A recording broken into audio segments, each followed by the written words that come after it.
सहारा enterprises तुमच्या स्वप्नातली गाडी आता कमी किमतीत. इचलकरंजी शहरालगत असलेल्या कबनूर चंदूर रोडवर कोन्नूर पार्कमधल्या सहारा एंटरप्राइजेस इथं पश्चिम महाराष्ट्रातली विविध बँका आणि फायनान्स कंपन्यांनी जप्त केलेल्या जुन्या दुचाकी आणि चारचाकी गाड्यांची विक्री केली जाते.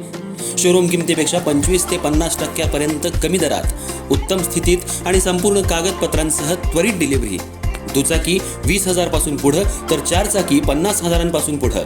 आपल्या पसंतीची कार किंवा बाईक आता अगदी परवडणाऱ्या दरात घेऊन जा. विश्वास, पारदर्शक व्यवहार आणि उत्तम सेवा हेच आमचं वैशिष्ट्य. पत्ता Konnur park, Kabnur Chandur road, Ichalkaranji. Proprietor Rajubhai Ajgar. संपर्क 8055810910 आणि 9860785786. सहारा एंटरप्राइजेस, दर्जा, विश्वास आणि बचत यांचं परिपूर्ण ठिकाण.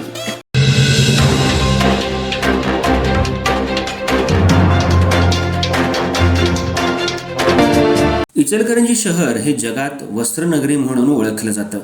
या शहराचा इतिहास मोठा आहे. शहरामध्ये गेल्या 2 महिन्यांपूर्वी महानगरपालिकेची निवडणूक झाल्यानंतर 71 नगरसेवक निवडून आलेत. महापौर दालनात आज पत्रकार बैठकीचं आयोजन करण्यात आलं होतं. यावेळी उपमहापौर अनिल डाळ्या हेही उपस्थित होते.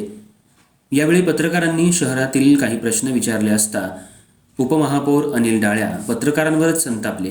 यावेळी पत्रकारांनी त्यांना चांगलंच धारेवर धरलं. इचलकरंजी शहराचे मूलभूत प्रश्न मोठ्या प्रमाणात आहेत.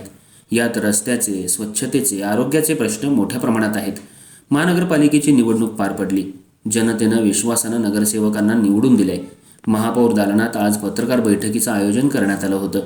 याच दालनामध्ये उपमहापौर अनिल डाळ्या हेही या पत्रकार बैठकीला उपस्थित होते. शहरातील आरोग्याचा प्रश्न, पाण्याचा प्रश्न, रस्त्याचा प्रश्न, गॅस पाईपलाईनचा प्रश्न या प्रश्नांचा भडीमार पत्रकारांनी केला असता उपमहापौर अनिल डाळ्या हे पत्रकारांवरच संतापले.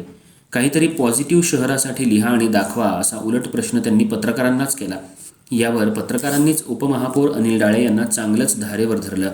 अशा विविध प्रश्नांवर महापौर, उपमहापौर, नगरसेवकांना प्रश्न विचारताना पत्रकारांनी धारेवर धरल्यामुळं काय उत्तर द्यायचं असा सवाल उपमहापौर यांना पडला. महापालिकेच्या कोणत्याही कार्यक्रमांना पत्रकारांना सध्या डावललं जाते. सवाल करताच काही नगरसेवक संतापले. पण शहराच्या मूलभूत प्रश्नांवर पत्रकारांनी महापौर, उपमहापौर आणि नगरसेवकांना प्रश्न विचारायचे नाहीत का? पत्रकार बैठक म्हणली की प्रश्न विचारणं हा पत्रकाराचा हक्क आहे. पण त्या प्रश्नांना उत्तरं देताना मात्र उपमहापौर का संतापले याचं मात्र गौड बंगाल समजू शकलं नाही.